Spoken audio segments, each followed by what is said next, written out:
इसलिए आग लगने पर सब दौड़ पड़ते हैं। ये युग धर्म है। गांव पर हमला हो जाए तो लाठी लकड़ी कुल्हाड़ी बंदूक भाला बर्ची तीर कमान या डमडम डमडम की आवाज ढोल बजाते हुए लोग दौड़ पड़ते हैं, क्योंकि गांव के ऊपर हमला हो गया है। जब आपदा आ जाती है, बाढ़ भूकंप अकाल सूखा महामारी आ जाती है, तो सब लोग दौड़ पड़ते हैं। इसी का नाम है युग धर्म, और युग धर्म सबको निभाना चाहिए। पीड़ा पतन से कराती मानवता के कल्याण में लगना ही युग धर्म है। बोली, पतन से कहराती मानवता के कल्याण में लगना ही युग धर्म है। अब समय किसको कहते हैं भाइयों बहनों? एक्स नाम का आदमी पृथ्वी की सारी संपदा के से बढ़कर है। You can not store time, you can not purchase time, you can not, कुछ नहीं कर सकते आप। बस एक काम कर सकते हैं, you can utilise your time. आप अपने समय को स्टोर नहीं कर सकते, उसका उपयोग कर सकते हैं, उपभोग कर सकते हैं। और सबसे बढ़िया समय का उपयोग काल के भगवान महाकाल को अपना जो समय दे देता है, ये समय का सबसे बेहतर और सबसे शानदार उपयोग है। इसलिए हमको और आपको पूरा समय देने की बात सोचनी चाहिए।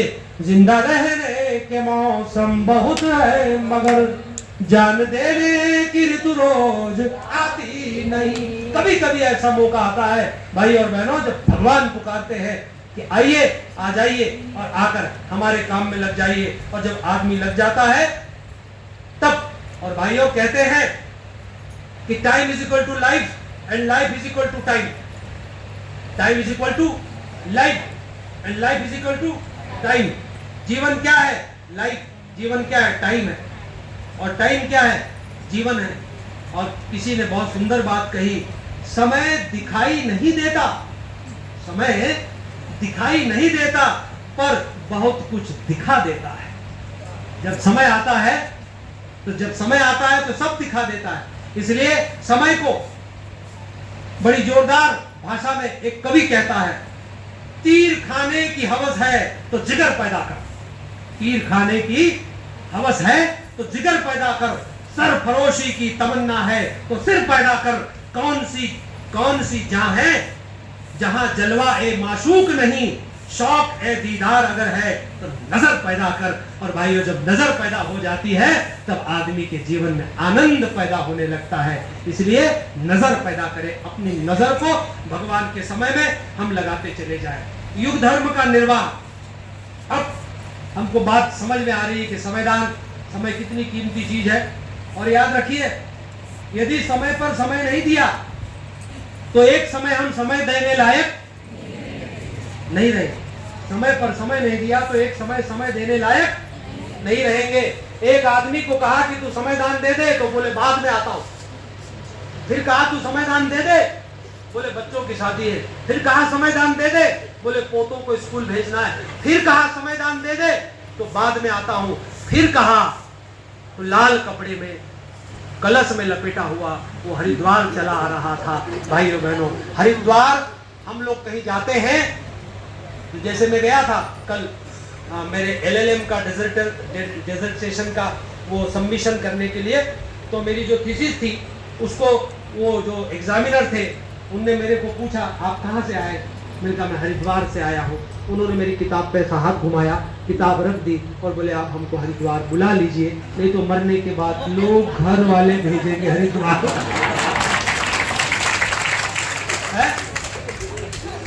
तो भाई, भावनाओं का कहाँ द्वार होता है? भावनाओं का कहाँ द्वार होता है? जहाँ मन मिल जाए वहीं हरिद्वार होता है। तो बात समय की है, इसलिए समय दान दिया। किसने? दधीची। भगवान ब्रह्मा जी से देवराज इंद्र गए, उन्होंने कहा प्रभु त्राहिमाम वृत्तासुर दुबे जी पुराण जानते हैं ना, तो हमारे गूगल हैं दुबे जी। हम उनसे पूछते रहते हैं। तो और हमारे बड़े भ्राता हैं, उनसे बड़ा स्नेह है। दुबे जी के लिए एक बार ताली बजा दी। तो भाई और बहनों, दधीची की हड्डियों का दान मांगा गया। ये भारत का इतिहास बड़ा अनूठा है। दुनिया में लोग क्या क्या मांगते हैं, लेकिन यहाँ पर वृत्तासुर का नाश करने के लिए इंद्र को जो अस्त्र चाहिए था, वो महर्षि दधीची की हड्डियों का से बनने वाला वज्र, उसी से उसका नाश होना। और कहते हैं कि ऋषि दधीची ने, इतिहास हमारा कितना अनूठा है, जब आप नैमिषारण्य जाते हैं तब आपको वहां पता चलता है कि नैमिषारण्य में ऋषि दधीची ने प्राणायाम से प्राण को अपने शरीर से मुक्त किया, ब्रह्म में वो लीन हुए, उनका शरीर पड़ा रह गया, उनकी हड्डियों से फिर वज्र बना और वृत्तासुर का नाश हुआ। उसमें कंडीशन थी, ऐसा ऐसा ऐसा ऐसा इस जगह ऐसे ऐसे व्यक्ति की ऐसी ऐसी हड्डी, ऐसा ऐसा तप हो, वो सारे गुण सॉफ्टवेयर में सारे मिल गए। और जब मिले तो एक व्यक्ति पर जाकर टिक गए और उनका नाम था दधीची। और दधीची के पास जब देवता आए, उन्होंने कहा महाराज आप दे दीजिए। उन्होंने कहा अभी मेरा मन तो है तीर्थ यात्रा का मेरा मन तो है तीर्थ यात्रा का। देवताओं ने कहा बाबा निकल जाएगा, बाबा निकल जाएगा, तो क्या करें? तो देवताओं ने कहा महाराज आप ये सारे देवताओं के स्थान सब यहाँ आ जाते हैं, इसलिए पृथ्वी पर नैमिषारण्य एक ऐसा स्थान है जहाँ सारे तीर्थ एक ही जगह पर, सारे व्रत, सारे जिनको व्रत कहते हैं, ब्रह्म व्रत, शैव व्रत और सारे जितने सब नैमिषारण्य में आकर वहां पर हिस्ट्री है। दधीची की हड्डियों से भाइयों उन्होंने दिया अपना, और दिया तो उससे वृत्तासुर का नाश हुआ। दूसरा, राम जी के साथ रीछ, वानर, सुग्रीव, जामवंत, गिलहरी, ये सब साथ दिए, उन्होंने युग धर्म को निभाया। भगवान कृष्ण के साथ बाल, ग्वाल, पांडव और सखा सखियां सब आए और उन्होंने भगवान का साथ दिया। स्वतंत्रता संग्राम में समर्थ गुरु रामदास, चाणक्य, चंद्रगुप्त, स्वतंत्रता से पूर्व हमारे समर्थ गुरु रामदास, चाणक्य, शिवाजी, विवेकानंद, रामकृष्ण परमहंस, महाराणा प्रताप, झांसी की रानी, गुरु गोविंद सिंह, ये सब आए। महाराणा प्रताप का इतिहास तो बड़ा अनूठा है। जब वो स्वतंत्रता के पूर्व युद्ध में रत थे देश की आन बान और शान के लिए, तब उन्होंने, भाई हमारा इतिहास बड़ा अनूठा है। हमारी पीढ़ियों को इतिहास पढ़ाया जाना चाहिए। एक बच्चे से किसी स्कूल में के पेपर में पूछा गया किसी मुगल शासक का इतिहास, तब वो लिखता है बच्चा कि ये वो आदमी है जो लूटा, ये वो व्यक्ति है जिसने सरेआम हिंदुओं का धर्मांतरण कराया, ये वो व्यक्ति है जिसने सरेआम खून की नदियां बहाई। ऐसे व्यक्ति की महिमा मंडन करके पास होने से अच्छा है मैं अपने हिंदुत्व की बात करूं और मैं फेल हो जाऊं और भाई वो बच्चा अपने हस्ताक्षर करता है। महाराणा प्रताप अपने बच्चों के साथ, पत्नी के साथ वन में है, युद्धरत है, घास की रोटियां बनाई है, बिल्ला आया और बिल्ला वो घास की रोटियां ले गया। महाराणा प्रताप की आंखों की कोर से आंसू छलकने लगे। उनकी पत्नी देख रही थी कि महाराणा प्रताप के आंसू आने वाले हैं और वो संधि के बारे में सोच रहे हैं। उनका हृदय कह रहा है मैं अपने बच्चों को सूखी रोटी खिला रहा हूँ, घास की रोटी खिला रहा हूँ, उसको भी बिल्ला आके ले भागा है, तो क्यों न मैं मुगलों से संधि कर लूं। महाराणा प्रताप की पत्नी तलवार खींचती है भाइयों और कहती है यदि इन बच्चों के कारण राष्ट्र धर्म और युग धर्म से आप मुंह मोड़ते हैं तो इन बच्चों की गर्दन उनकी धड़ से मैं अलग कर देती हूँ, इतना मोह आज ही मैं खत्म कर देती हूँ। महाराणा प्रताप के भीतर फिर से एक जोश खड़ा होता है और भाइयों इतिहास बनता है, इतिहास बनता है। हमने महाराणा प्रताप और शिवाजी की समाधियों को ही नहीं, हमने तो महाराणा प्रताप के उस चेतक तक की समाधि बनाई है जिसका एक पांव कट जाता है, उसके बाद भी महाराणा प्रताप को छलांग लगाकर वो उस खाई से पार करा के उधर जाके दम तोड़ता है। ये हिंदुस्तान है भाइयों बहनों जहां चेतक की भी समाधि बनती है। जागेगा इंसान जमाना देखेगा, कल का हिंदुस्तान जमाना देखेगा। ये भारत माता की चित्कार अब क्रांति कर रही है और ये भारत माता जो जंजीरों में जकड़ी हुई थी आज विश्व को वसुधैव कुटुंबकम जियो और जीने दो की तरफ लेकर जा रही है। और भारत का कुशल नेतृत्व पूरी दुनिया के लिए अब कुशल मार्गदर्शक, कुशल प्रबंधक, कुशल समाज के निर्माण के सूत्रों को दे रहा है। और ये गुरुदेव और भगवान की योजना, गुरुदेव ने कहा था मैं राजनीतिज्ञों के माथे में बैठूंगा, मैं समाज सेवकों के माथे में बैठूंगा, मैं धनाध्यक्षों के माथे में बैठूंगा, मैं विचारकों के माथे में बैठूंगा, मैं कवियों लेखकों के माथे में बैठूंगा। पूरी पृथ्वी पर आप जरा आंख खोल कर देख लीजिए, युग निर्माण कैसे उसके शब्द अलग हो सकते हैं, भाषाएं अलग हो सकती है, रीति रिवाज अलग हो सकते हैं, लेकिन युग निर्माण फूट रहा है। कहीं बुर्के से फूट रहा है, कहीं सफेद वस्त्रों से फूट रहा है, कहीं कोट टाई से फूट रहा है, कहीं वो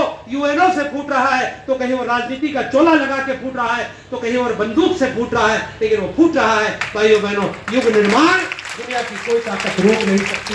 इसलिए स्वतंत्रता से पूर्व सुभाष गांधी, भाइयों बहनों, आप और हम भी संविधान के बारे में, संविधान को युग धर्म मानकर, सबसे बड़ा काम मानकर, हम में से जितने लोग यहाँ बैठे हुए हैं वो हाथ मुट्ठी बांध ले, कमर कस ले और अपने आप को यह आश्वासन दे दे कि हमें भगवान के काम में संविधान देना है, भगवान के लिए जीना है, गुरु के लिए जीना है, राष्ट्र के लिए जीना है, समाज के लिए हमको समय देना है। वरना तो भाइयों मरना भी आसान नहीं होता। एक डोगरी अम्मा राजस्थान में मर गई और जब वो मरी तो उसके बच्चे लड़ पड़े कि वो चांदी के कड़े जब तक नहीं देंगे तब तक हम इसकी चिता को अग्नि नहीं देंगे, और एक लड़का तो चिता पर सो ही गया। आपको क्या लगता है मरना इतना आसान है कि आप और हम मर जाएंगे? एक डोगरी को हम लोग शमशान ले गए और जब शमशान ले गए उसके कान में पायजेब पहनी हुई थी, वो ताली पहनी, कान अब मैं तो पहनता नहीं तो मुझे पता नहीं है तो कान में पहनी हुई थी वो क्या बाली, और वो बाली पहनी हुई थी तो वो दूसरे घर के लोगों ने कहा बाली निकालो, ये जलने से बाली का क्या लाभ है, बाली भी जल जाएगी। हमने कहा रहने तो बहुत पुरानी बाली है, प्राचीन जमाने की है, अम्मा जी 80 साल की थी और बाली भी होगी 25-30 साल की। तो हमने कहा रहने तो काहे को निकाल लो? बोले नहीं, ये बाली काम में आएगी, हमारे बालक बालिकाओं के काम में बाली आएगी। तो वो लाए, वो चुग्गा, क्या लाए? चुग्गा, प्लास, और प्लास लाया और प्लास से खींचा उन्होंने उसको, वो मरी अम्मा जी के कान से बचा कुचा खून फवारे के रूप में फूट पड़ा। मैंने कहा हाय राम, आदमी के लिए जीना मुश्किल है दुबे साहब, मरना उससे भी बड़ा मुश्किल काम है, लोग मरने भी नहीं देते। भाई विचार करो। इसलिए समय भगवान के काम में दीजिए। और समय दान कौन कर सकता है पता है? रुपए का दान तो कोई भी कर सकता, सही बात है, लेकिन समय दान कौन कर सकता है? गुरुदेव क्या कहते हैं? समय दान तभी बन पड़ता है जब अंतराल की गहराई में आदर्शों पर चलने के लिए बेचैन करने वाली टीस उठती है, भूख उठती है। आदर्शों पर चलने के लिए टीस उठती है। हम लोग छोटे छोटे लड़के थे, गांव में दीवार पर लिखते थे हम बदलेंगे युग बदलेगा, तो गांव के लोग कहते थे इनका क्या होगा? क्या कहते थे? नर्मदा नदी के किनारे वो कहते थे इनको काय होएगा, what will happen to this guy, इनका क्या होगा? अब हम बड़े हो गए, माँ भगवती की कृपा हो गई, उनने हमको यहाँ बुला लिया। यहाँ आकर हम लोग धूमधाम से काम करने लगे तो वो और बूढ़े हो गए, हम थोड़े और जवान हो गए। अभी भी जवान है, 100 साल तक जवानी मरेंगे। गुरुजी का कोई भी बेटा बूढ़ा नहीं होता, कोई भी व्यक्ति बूढ़ा, गुरुदेव का हर व्यक्ति जवान रहता है। और सिपाही कितना भी बूढ़ा हो जाए उसको क्या कहा जाता है? जवान, नौजवान है, नौजवान। सब गायत्री परिवार के लोग जवान रहेंगे। हमारे 80 साल के बुजुर्ग बाबूजी भी वो युवा है। तो भाइयों हमारे गांव के लोग कहते थे what will happen to this guy, इनका क्या होगा, इनको काय होएगा। क्या कहते थे? इनको काय होएगा। अब जब हम जवान हो गए, थोड़े शांति कुछ आ गए और वो लोग आए यहाँ थोड़े बूढ़े हो गए, तो वो क्या कहने लगे? हमारा क्या होगा, हमारा क्या होगा। क्यों? क्योंकि भाइयों बहनों, जो लोग वक्त पर नहीं चेतते, वक्त उनको मौका नहीं देता। वक्त इतना करुण है कि वक्त इतना करुण है कि वो ओस की बूंद से भी करुण है। वक्त इतना मीठा है कि शहद की बूंद से भी मीठा है। और वक्त जब वक्त करवट बदलता है तो वो ओस की बूंद दावानल और अंगारों में बदल जाती है। वो शहद जो वक्त करवट लेता है तो वो शहद विष के रूप में, कालकूट के रूप में परिवर्तित हो जाता है। समय को इसीलिए भगवान कहा गया। इसलिए समय देना चाहिए, और समय वही दे सकता है जिसके अंतराल में गुरु के लिए, राष्ट्र के लिए, समाज के लिए एक भूख उठती है। और समयदान में वही व्यक्ति सफल होता है जिसका समयदान गुरु चरणों में होता है, जो गुरुदेव और माता जी की ओर दृष्टि लगाकर रखता है। तो भाइयों, दान औचित्य के लिए दिया जाना चाहिए। अवसर प्रमाद बरतने का नहीं है। आप और हम भी प्रमाद न बरसे, और हम अपने उल्लास और अपने भीतर की शक्तियों को जागृत करें और समाज के लिए कुछ करने का भाव करें। जब हमारा दृष्टिकोण बदलेगा तो परिवर्तन में देर नहीं लगेगी, और हमारे कार्यों में गति आएगी तब जब हम प्रभावोत्पकता के साथ सामर्थ्यता को जोड़ेंगे। हम अपने अंदर विकसित करें क्या कि प्रामाणिकता और प्रखरता का संगम करना पड़ेगा। और प्रामाणिकता किससे आती है? तो लंबी नहीं हो सकता। पूरी पृथ्वी ने नारी को क्या माना? एक समाज ने यह माना कि नारी भोग्य है, ये नारी प्राइवेट प्रॉपर्टी। क्या कहा? नारी प्राइवेट प्रॉपर्टी, भोग्य है, केवल उसकी आंखें दिखनी चाहिए, बाकी कुछ शरीर सब ढका रहे, उसको कहा ये भोग्य है। एक समाज ने क्या कहा, पश्चिम ने, कि नारी पब्लिक प्रॉपर्टी, इसलिए उसके शरीर पर वस्त्र कम से कम रहे। ये भी हुआ। लेकिन केवल भारत एक ऐसा देश है जिसने कहा स्त्री गृहिणी है, घर जिसका ऋणी हो वो स्त्री होती है। इसीलिए इस फिलॉसफी को भारत ने अपनाया। क्या? घर जिसका ऋणी हो वो गृहिणी होती है, वो स्त्री होती है, वो माता होती है, वो बहन होती है। वो एक हाथ, मैंने देखा एक जगह चित्र, कैसा चित्र? नौ दुर्गा का चित्र। नौ दुर्गा में नौ रूप होते हैं माता के, तो कितने हाथ होंगे? 18 हाथ होंगे। हाँ, ऐसे बहुत सारे ऐसे हाथ गोल गोल गोल गोल सब बने। तो क्या वो एक स्त्री का रूप बनाया, दुर्गा का रूप, स्त्री का रूप। और वो 18 ऐसे हाथ क्या बता रहे हैं? एक हाथ में कंप्यूटर, एक हाथ में रोबोट, एक हाथ में मिसाइल, एक हाथ में बंदूक, एक हाथ में बच्चा, बच्चे को ऐसे गोद में खिला रही है, एक हाथ से बूढ़े माता पिता की सेवा कर रही है, एक हाथ से वो खाना बना रही है, एक हाथ से वो दुलार लुटा रही है, एक हाथ से वो नर्स के रूप में इंजेक्शन लगा। ऐसे नारी के विभिन्न करुणा वाले, मार्मिक संवेदना वाले, नारी शक्ति के जागरण वाले, नारी के कल्याणकारी रूपों को बताया। तो आज समाज में बहन बेटियों के पास जाकर नारी स्वतंत्रता का कतई मतलब नहीं है कि पति और पत्नी दोनों एक दूसरे के पूरक हैं, दोनों एक दूसरे के विरोधाभासी हैं, ये कतई मतलब नहीं है। नारी जागरण का मतलब है नर और नारी एक समान, एक पिता की सब संतान, और दोनों नर और नारी पूरक है। और नारी जागरण का मतलब 21वीं सदी नारी सदी आएगी। इसका मतलब क्या होगा? भाई सब आटा गूंथेंगे, खाना बनाएंगे, आलू छीलेंगे। ऐसा एक ने मुझे हंसते हुए कहा कि नारी जागरण हो जाएगा तो क्या भाई सब आलू छीलेंगे और आटा गूंथेंगे? मैंने कहा अभी भी गूंथ ही रहे हम, अभी कहाँ नहीं गूंथ रहे। खैर ऐसा नहीं है, मेरी श्रीमती जी बैठी है यहाँ पर, पूछ लेना, मेरे से तो कभी उसने उठाया नहीं। तो कहने का मतलब है कि यदि हम गूंथ ले, भाई आटा गूंथ ले तो कोई पंख निकल आएंगे क्या? और यदि हमने आलू छील दिया तो कोई छोटे हो जाएंगे क्या? कि हमने कोई घर में सब्जी काट दी या झाड़ू लगा दी तो क्या हमारी डिग्री में से नंबर कम पड़ जाएंगे क्या? कि धीरे धीरे परसेंटेज घट जाएगा? कि ऐसा कुछ हो जाएगा क्या? नारी जागरण का मतलब सिंपल सा है, नर भी वही रहेगा। मेरे को एक आदमी ने गांव में कहा नारी जागरण होगा तो मैं रोज देखता हूँ आईने में मेरे को, अपने आप को। मैंने कहा क्या देखते हो? कि मेरे अंदर कुछ नारी गुण आ जाएंगे क्या? अरे मैंने कहा दादा क्या सोच रहे हो आप? नारी जागरण और 21वीं सदी नारी सदी का मतलब नर ऐसा ही रहेगा, नारी ऐसी ही रहेगी, लेकिन करुणा और संवेदना जागृत हो जाएगी। नर में भी संवेदनाएं बढ़ जाएगी, नारी में तो संवेदना है ही। और जब ये संवेदना व्याप्त, विश्व व्याप्त हो जाएगी, तब स्वर्ग धरती पर 21वीं सदी उज्जवल भविष्य आता हुआ चला जाएगा। ये स्वरूप है। तो बहनों को समयदान की आवश्यकता है। हमारे यहाँ पर हम इतना लंबा चौड़ा टीवी तो घर में ले आते हैं। माफ करना जो शब्द मैं इस मंच से बोल रहा हूं, हमने कभी बहन बेटियों के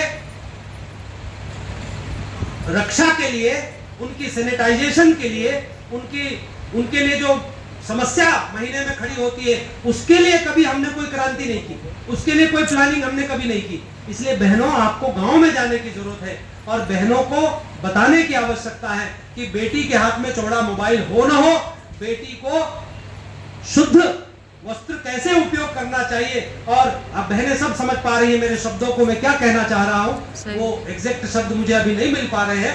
तो जो सैनिटाइजेशन है बहनों का, और आपको पता है 5 में से 2 बहनें हमारी बेटियां सिर्फ इसलिए बीमार है क्योंकि उनको इसकी सही जानकारी नहीं है। हम बहन बेटियों को चौड़ा फोन न दें, कोई जरूरत नहीं। आप बहन बेटियों के बीच में जाएं और बहन बेटियों को ये बात आप बताएं कि आपको इन चीजों का पालन करना है। माता बहनों को ये बताने की आवश्यकता है कि आप ये करेंगे तो आपके बच्चे संस्कारित हो जाएंगे। आप ये छोटे छोटे सूत्रों को अपनाएंगे जिनको आप और हम भूल गए तो आपके घर में आनंद आ जाएगा। भाइयों, ये क्रांति खड़ी करने की आवश्यकता है, ये संविधान आपको हमको सबको देने की आवश्यकता है। चलते चलते मैं आपसे एक बात कहना चाहूंगा जो अतिरिक्त बात है, और वो अतिरिक्त बात ये है भाई और बहनों कि इस समय आपको हमको एक तो सनातन धर्म की बात करनी है अलग अलग तरीकों से। हम किसी धर्म के विरोध में नहीं है, लेकिन हमें अपने भारतीय सनातनी लोगों को जगाने की आवश्यकता है। यदि अभी हम और आप नहीं जागे तो फिर वो दिन दूर नहीं। अभी पिछले दिनों कुछ चुनाव हुए थे उत्तर प्रदेश में। माफ कीजिएगा, मैं पॉलिटिक्स में इन्वॉल्व नहीं हूँ, लेकिन जब आप युग निर्माण करते हैं तो कोई ऐसा फील्ड नहीं है जिससे आप अछूते रह जाएं। तो वहाँ पर किसी ने कहा कि साहब वो संविधान बदल देंगे और ये सरकार आ जाएगी तो संविधान बदल देंगे, ये बदल देंगे, वो हो जाएगा। भगवान जाने ये कितना सच है कितना झूठ है, लेकिन रुके रहो जरा, रुके रहो जरा, रुके रहो जरा। जिस दिन जनसंख्या अब तो मनवा चेत काल चिड़ैया चुग रही निस्दिन आयु हेत। आधा से ज्यादा समय निकल गया, अब जो बचा है उसको हम राष्ट्र और संस्कृति के लिए लगा दें। वास्तव में एक छोटा सा गीत है जो हमारे भाई साहब ने कहा है कि देश को जगाना है। कैसे जगाना है? ताली बजाते हुए। स्वयं अब जाग कर हमको जगाना, देश है अपना। स्वयं अब जाग कर हमको जगाना, देश है अपना जगाना, देश है अपना जगाना, देश है अपना। भारत माता की, भारतीय संस्कृति की। आइए शांति पाठ परमात्मा से प्रार्थना करें। सर्वत्र शांति शांति। ओम द्यौः शान्तिरन्तरिक्षं शान्तिः पृथिवी शान्तिरापः शान्तिरोषधयः वनस्पतयः शान्तिर्विश्वे देवाः शान्तिर्ब्रह्म शान्तिः सर्वगं शान्तिरेव शान्तिः सामा शान्तिरेधि। ओम शांति।